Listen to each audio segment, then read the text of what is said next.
You think you know Granny Turtle, but do you know the secret she hides in her piggy bank? Why does she guard those coins like her life depends on them while eating moldy buns? And does she know that the Ember Feast is not her yin-yang? This video will walk through her dramatic life story that the game didn't show you. I'll also share a tiny scene after story that shows what happens to her after the main story, without spoiling anything else. Granny Turtle has lived through 3 totally different eras: late Tang, the entire 5 Dynasties and 10 Kingdoms era, and the birth of Song. That's like being born when Rome fell, surviving the Dark Ages, and then waking up just in time for the Renaissance. Inside her piggy bank is the burden she has carried for almost a century. Inside that piggy bank is a promise. Before she turned 15, her parents sold her. Right before she left, her mother pressed 2 coins into her palm. She forever remembered the heat of tears falling onto her hand. That moment burned into her memory. It was the last time she ever saw her parents. The Tang Dynasty was ending. Wars never stopped. People starved. So Granny Turtle understood why her parents made that choice, but she still made a vow. If she ever had children, she would never leave their side, no matter what. The first coins.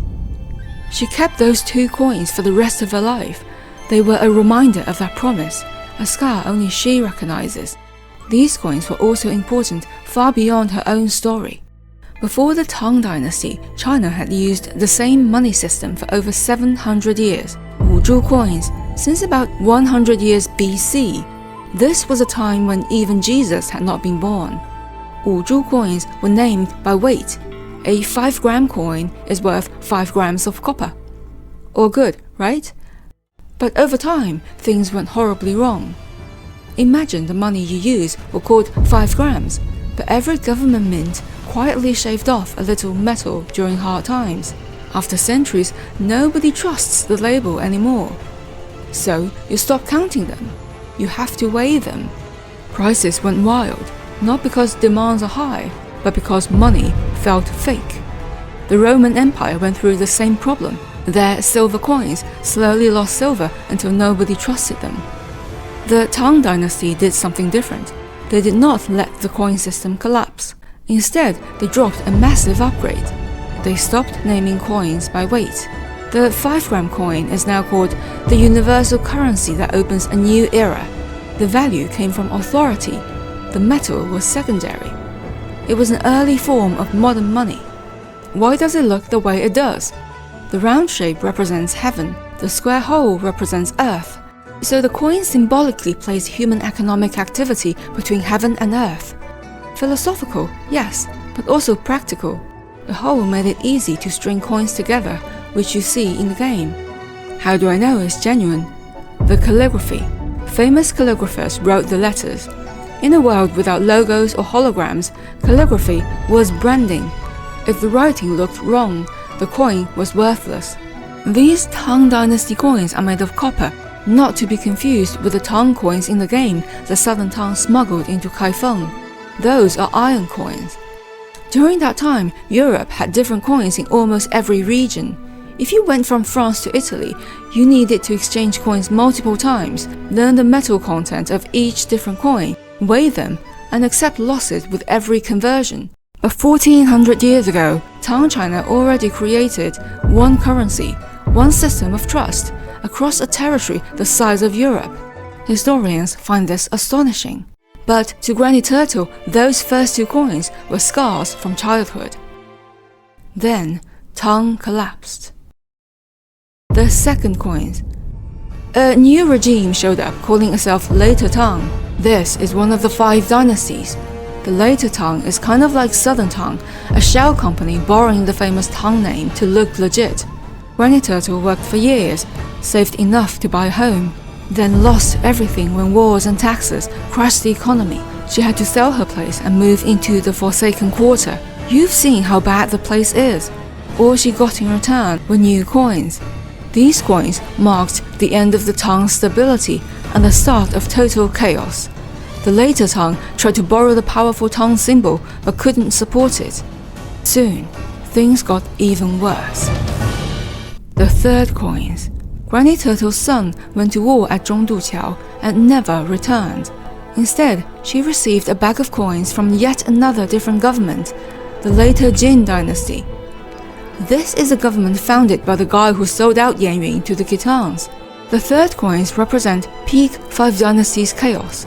Every new ruler rushed to mint new coins, basically printing money to fund their own army. Issuing new money was like planting a new flag. It said, "I'm in charge now." You can see chaos in the names. The second coin means heaven's mandate fulfilled, and the third coin means heaven's blessing. Notice any pattern? The repetition of heavenly approval. They claim it because they feel insecure. Fun fact, in Chinese, money and well water sound similar, so well of heavens carries the meaning of heavenly money. But the third coins no longer worked as money. You could pay soldiers, you could pay taxes. Outside that, good luck. Coins became store coupons, but you don't even know if the shop will be around tomorrow. So what do you do with these coupons? Spend them as soon as possible. That's what Granny Turtle's husband wanted to do, but she refused. Even coupons were better than nothing, she thought. She saved everything for Ying Ying, holding on to the promise she made as a child. Then the Khitans invaded.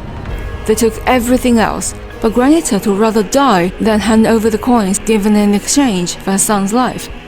Her husband died, protecting the family. After that, the Shimmer of South flooded Kaifeng with worthless iron coins. Inflation went crazy. She worked from dawn to dusk for money that quickly lost value. Still, she never stopped.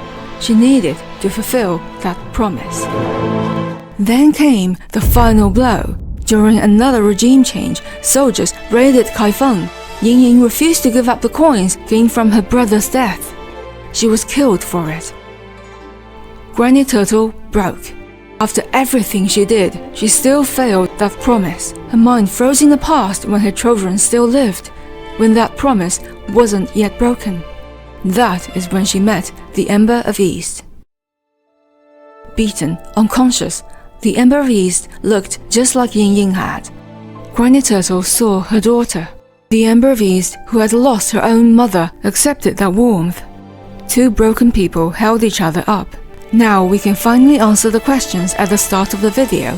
Granny Turtle hoards all her money because in her mind, she still has a child to protect. She sells turtles even when she can barely stand because that promise never expired. Emotionally, she never moved on. When she sees the Tianfu Yuanbao coins in the main story, everything crashes back. She recognizes them. The first coin was her lost childhood. The second coin was a lost home. The third coin was the lives of her son, husband, and daughter. Reality hits. She remembers everything. 老大不啊，老大，老大。 She knows that the Ember of East is not Ying Ying, but she chooses to accept her as family. When she exchanges those coins, she is not trading savings. She's letting go of nearly a century of grief, guilt, and broken promises. For the first time, she unshackles herself from the past and takes a leap of faith in the future, the new government, and the strangers who have become her family. The Song dynasty became the first government in history to ever issue paper money. I normally avoid CN spoilers, but this one is small. In the latest CN event, there's a brief text that says Granny Turtle knows her son is gone, but she now thinks of you as her youngest child. She says that you always protect her whenever bad people try to enter her home. Having the Ember of East and you as a new children makes her happy. She's saving less money now because she wants to buy you pancakes when you come home. As always, thank you for listening to my history lessons through game lore. Now, how did the prosperous Tang Dynasty degenerate into 70 years of utter chaos? It was not because of a few bad rulers. This is a key question for understanding the upcoming Hexi map, which I will explain in the simplest, most logical way when Hexi unlocks.